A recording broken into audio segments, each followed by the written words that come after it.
Doctor দেখাতে বলুন, আমি কি করে বলবো কি হয়েছে।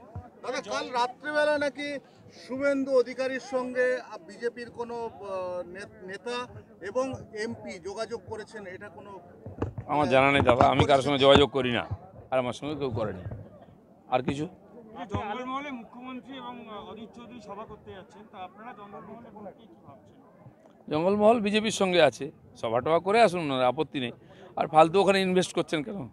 যেটুকু আছে ওটা বাঁচাবার চেষ্টা করেন, ওটা তো গেছেই, ওটা আমাদের সঙ্গেই আছে।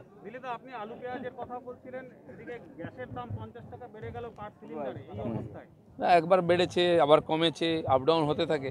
গ্যাস পেট্রোল এগুলো তো সব কিছু ভারতের আমাদের হাতে নেই, তো অনেকবার বাড়িয়েছে সরকার, একবার কমিয়েছে, অনেক বড় সংখ্যায় কমিয়েছে, আবার কমবে।